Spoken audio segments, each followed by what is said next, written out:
ఆటోలో ఓ పార్సల్ ఇంటికొచ్చింది. అది ఓ పెద్ద పెట్టె. ఆ పెట్టెను ఇంటి దగ్గర దించి ఆటో డ్రైవర్ వెళ్లిపోయాడు. ఆ పెట్టెను నలుగురు సాయంతో ఇంట్లో పెట్టించుకున్నారు. పెట్టెగా ఉన్న తాళం బద్దల కొట్టగా దారుణమైన వాసన వచ్చేసింది. అందరూ భయపడిపోయారు. పెట్టెలో ఏముందా అని తెరిచి చూశారు. ఓ కవర్లో ఏదో వస్తువు చుట్టినట్లుగా కనిపించింది. దాని పక్కనే ఓ లెటర్ కూడా ఉంది. ఆ కవర్ ని తొలగించి చూడగా దారుణమైన దుర్వాసన వస్తున్న ఓ మగ వ్యక్తి శవం ఉంది. మృతదేహం దాదాపుగా కుళ్ళిపోయింది. ఈ స్టోరీలో చాలా చిత్ర విచిత్రాలు జరిగాయి. ఇక్కడ నేరం చాలా మందికి తెలిసిందే, కానీ హంతకుడి ప్రవర్తన చాలా విచిత్రంగా ఉంది. అతని గురించి తెలుసుకుంటే ఈ కథ కూడా తెలుస్తుంది. ఎందుకంటే ఇలాంటి డెడ్లీ ఆలోచన సినిమా రచయితలకు కూడా రాదు. కాకపోతే అతనికి క్రైమ్ ప్యాషన్ కాదు, కానీ అతని మనస్తత్వం నేర ప్రవృత్తితోనే ఉంది. పైగా అతని చుట్టూ ఉన్న లేడీస్ కూడా తీవ్రమైన నేరాలోచన ఉన్నవారని ఎస్పీ అద్దాన్ చెప్పారంటే మీరే అర్థం చేసుకోవచ్చు. ఒక్క మగాడికి ఇద్దరు లేడీస్ తోడైతే ఆ హత్య ఎంత దారుణంగా ఉంటుందో చూపించారు. ఈ పార్సల్ హత్య కూడా అంతగా మించే ఉంది. బహుశా మూవీ తీస్తే బెస్ట్ క్రైమ్ థ్రిల్లర్ అయ్యేదేమో. పశ్చిమ గోదావరి జిల్లా ఉండి మండలం ఎండగండి డెడ్ బాడీ కేసులో నిందితుడి పేరు శ్రీధర్ వర్మ. ఇతని ప్లాన్ ఒక్కటే, తన వదిన తులసి ఆస్తి కొట్టేయాలని, కానీ తన పేరు బయటకు రాకూడదని. తన కుట్ర తన వదినకి తెలియకూడదు, కానీ ఆస్తి కొట్టేయాలని భీకరమైన ప్లాన్ వేశాడు. అందులో తన భార్యలను అలాగే లవర్ ని కూడా ఇన్వాల్వ్ చేశాడు నీచుడు. శ్రీధర్ తల్లిదండ్రులు ఉండేది కాళ్ల మండలం కొప్పెళ్లలో. చెరువులో చేపల పెంపకం చేస్తూ జీవనం సాగిస్తూ ఉన్నారు. ఈ శ్రీధర్ మొదటి భార్య ఎలిజబెత్. ఆమె గాంధీనగర్ లో ఉంటుంది. ఇద్దరు కూతుళ్లు. అయితే రెండో భార్య రేవతి. ఈమెను ప్రేమించి పెళ్లి చేసుకున్నాడు. ఈ రేవతి దగ్గర నుంచే కథ మొదలైంది.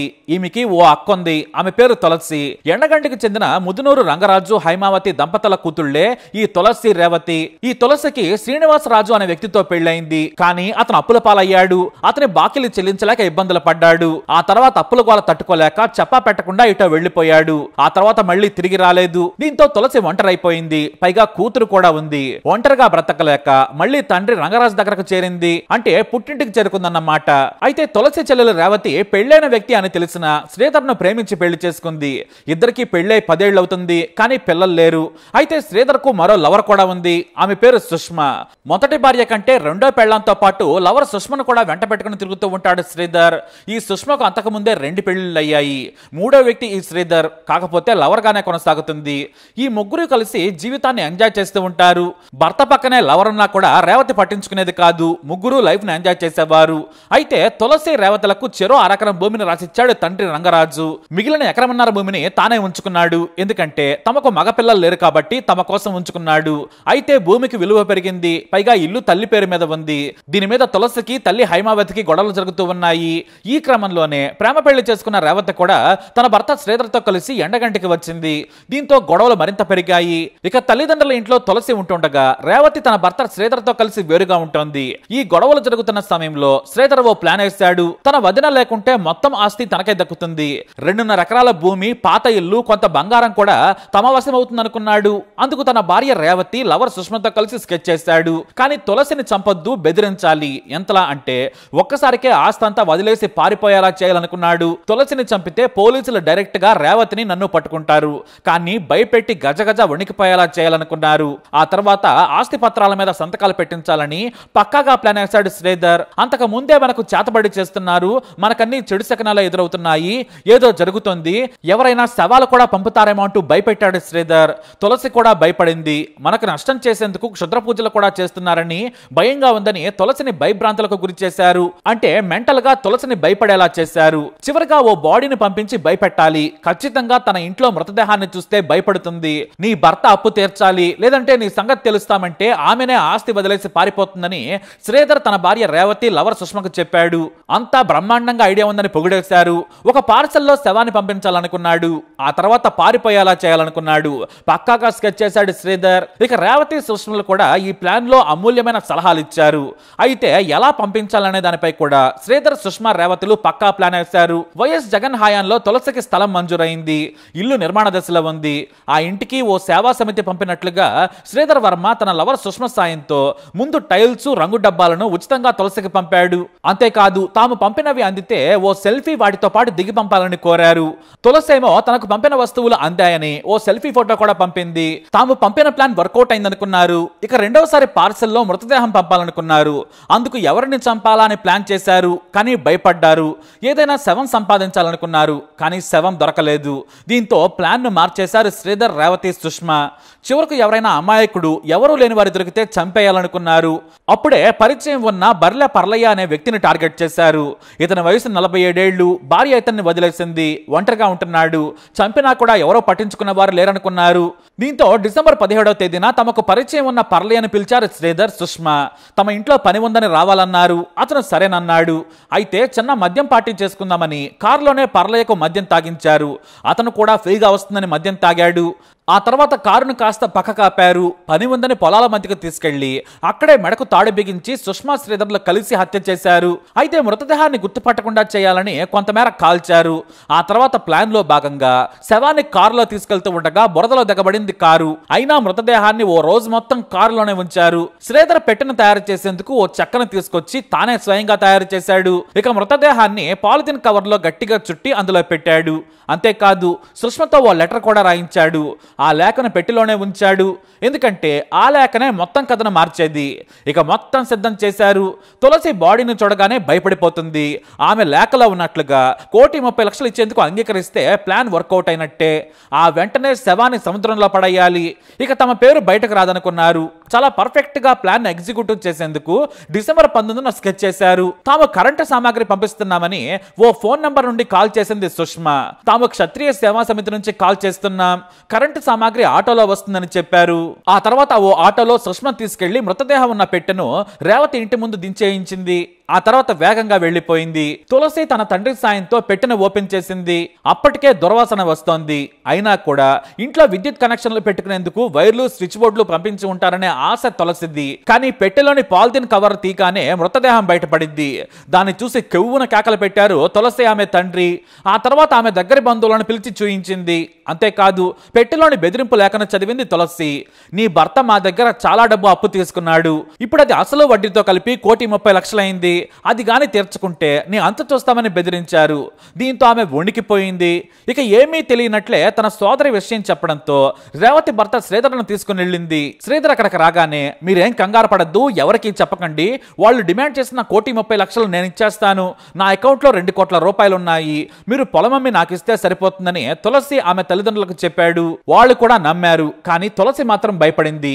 ఈ విషయం పోలీసులకు చెప్పాలి, లేదంటే తర్వాత వాళ్ళు తామే హత్య చేశారంటారేమోనని భయపడింది. దీంతో ఆమె పోలీసులకు చెబుదామని చెప్పింది. కానీ శ్రీధర్ వద్దన్నాడు. ఎందుకంటే ప్లాన్ మొత్తం ఫెయిల్ అవుతుంది. ఆ తర్వాత మనకు సమస్యలు అవుతాయని బెదిరించాడు. అయితే ఇతర బంధువులు మాత్రం పోలీసులకు చెప్పాల్సిందే.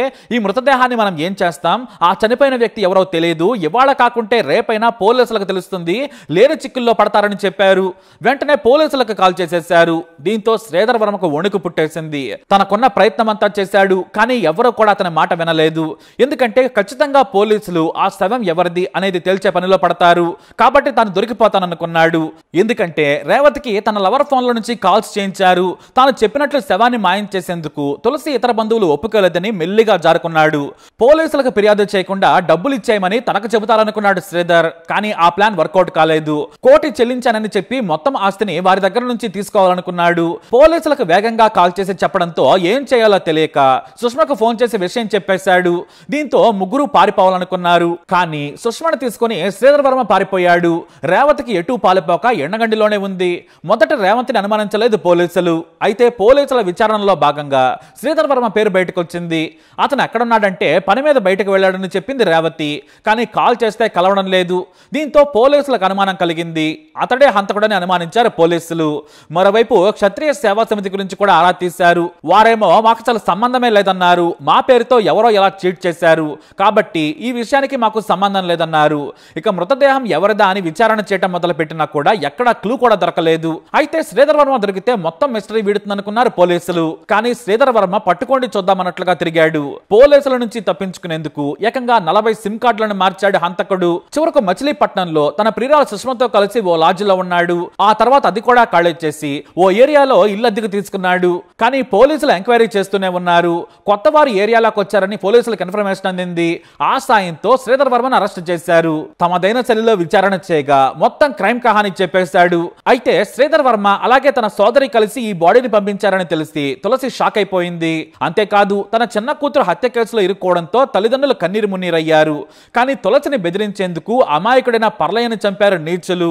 మామూలుగా బెదిరించేందుకు ఓ హత్య చేసి దాన్ని పార్సల్ చేసి పంపడం అనేది మూర్ఖపు పని. హాలీవుడ్ రేంజ్ లో క్రైమ్ ని చేసి 2 కోట్ల విలువైన ఆస్తులు కొట్టేయాలనుకున్నాడు శ్రీధర్ వర్మ. కానీ అతని అకౌంట్ లోనే 2 కోట్ల రూపాయలున్నాయి. అంత అమౌంట్ చూసి పోలీసులే ఆశ్చర్యపోయారు. అంత డబ్బున్నా సరే మరో 2 కోట్ల ఆస్తి కోసం లైఫ్ నే పోగొట్టుకున్నాడు. ఇక హంతకుడి కారణంగా 2 పిల్లలు 2 పిల్లలు ఓ లవర్ కూడా రోడ్డున పడింది. అందులో 2వ పెళ్లాన్ని 3వ లవర్ ని తనతో పాటు జైలుకి తీసుకెళ్లాడు నీచుడు. అలా ఎండగండి మృతదేహం పార్సల్ కేసు వీడింది. ఈ కేసును ఛేదించిన సిబ్బందిని అభినందించిన ఎస్పీ వారికి ప్రోత్సాహకాలు అందజేశారు. ఇప్పటి వరకు అదే ఉంది. ఇంకా ఫర్దర్ ఇన్వెస్టిగేషన్ వాళ్ళు today will produce them for judicial remand. తర్వాత పోలీస్ కస్టడీ తీసుకున్న తర్వాత మళ్ళీ how to build the further investigation. నిందితుడి అకౌంట్ లో 2 కోట్ల చిల్లర క్యాష్ ఉందన్నారు. ఎంతవరకు సారీ మళ్ళీ ముద్దాయి అకౌంట్ లో 2 కోట్ల చిల్లర క్యాష్ ఉందన్నారు. లేదు 15 రూపీస్ ఉంది సార్. ఇప్పుడు తులసి దగ్గర కానీ వాళ్ళ పేరెంట్స్ దగ్గర కానీ డబ్బులు ఏమైనా తీసుకున్నట్టు డిమాండ్ చేశారు.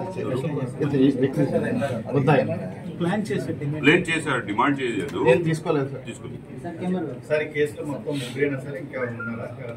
ఇప్పటి వరకు ముగ్గురే ఉన్నారు. ఆల్ లైక్లీహుడ్ దట్ ఈస్ ముగ్గురే ఉన్నారు. సహాయం చేసిన వాళ్ళు సహాయం ఏం లేదు. బికాస్ వెరీ వెరీ షార్ప్ గా ప్లాన్ గా చేసినారు. వెరీ వెరీ లెస్ నంబర్స్ లో ఉంటున్నారు.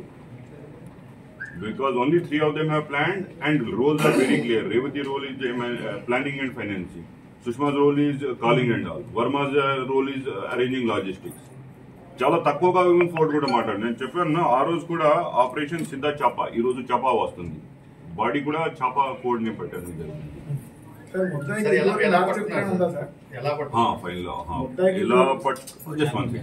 ఇలా పట్టున్నారు. It was the most tough and laborious process in the entire thing. చాలా very విచిత్రంగా క్రిమినల్ అన్నారు. మొత్తం toll gates other things he has completely escape. Small దారిలో చూస్తే అక్కడ వెళ్ళడం జరిగింది. ఒక దారిలో he has left car and other things and finally Machilipatnam dumping ground దగ్గర మన టీం పట్టడం జరిగింది. Because it was laborious. Ashok sir వచ్చిన తర్వాత అందరూ రేంజ్ మొత్తం స్టేట్ కి డీసర్ చెప్పించడం జరిగింది. Everywhere were searching for him.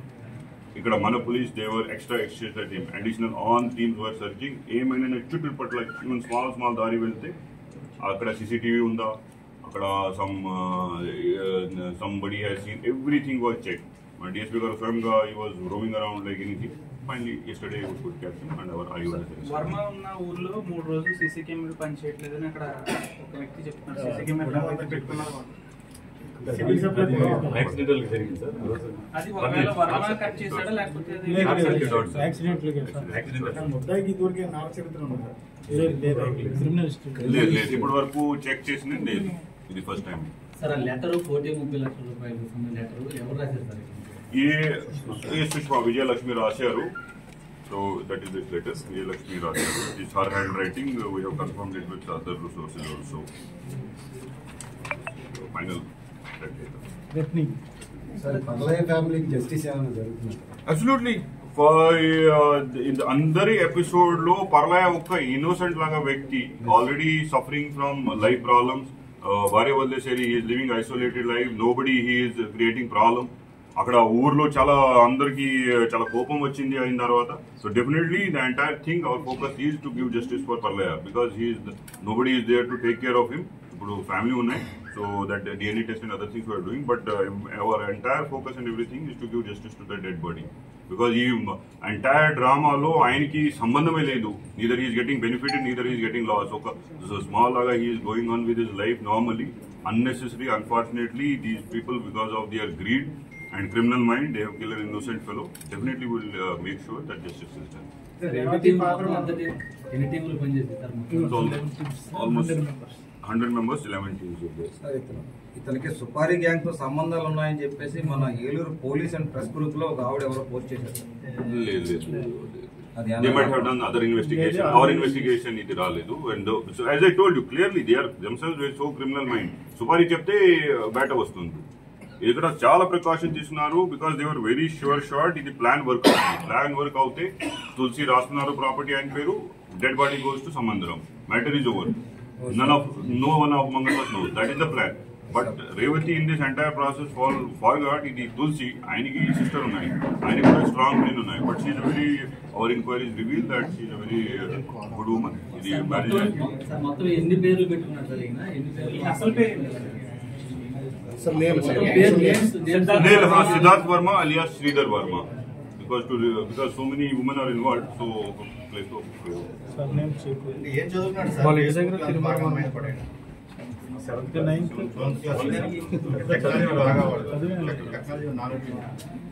అది వస్తుంది ఇప్పుడు ఫోన్ లో మాట్లాడు work on it everything.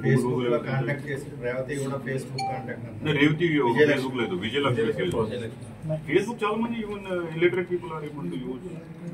Sir అతను రేంజ్ కారు సొంతగారు సార్? సొంత car around 20,000 he has purchased 2 years back. దాని ముందు ఒక బుల్లెట్ కూడా ఉంది. సార్ ఇప్పుడు ఈ కేసులో ఈ ముగ్గురేనా, ఒక అమ్మాయి కూడా ఇంకో చిన్నపిల్ల ఉందని చెప్తాను. చిన్నపిల్ల ఉంటారు, చిన్నపిల్ల అదే విజయలక్ష్మి పోతులు ఉన్నారు. బికాజ్ ఆల్ ద టైమ్ ఆయనతో పాటు ఉంటారు. So she's our witness in the case. అంటే వీళ్ళు పెద్దవాళ్ళిద్దరు పరిస్థితి ఏంటి సార్? వాళ్ళ ఫాదర్ మదర్ ఉన్నారు. ఫాదర్ మదర్ ఓకే ఉంటున్నారు, అది కూడా షాక్ లో ఉంటున్నారు. బికాజ్ మీరు అందరికీ somebody else's house is happened. ఆయనకి స్వయంగా ఇంట్లో వచ్చేస్తే ఇది షాక్ గా కూడా ఉన్నాయి. But they have been strong. మన ఇన్వెస్టిగేషన్ కూడా చాలా కోఆపరేట్ అయ్యడం జరిగింది. So there is no issue, they are doing fine. ఎన్ని రోజుల నుంచి ప్లాన్ చేశారు సార్ ఈ కేసు మొత్తం? మొట్టమొదటిగా అట్లీస్ట్ జూన్ నెల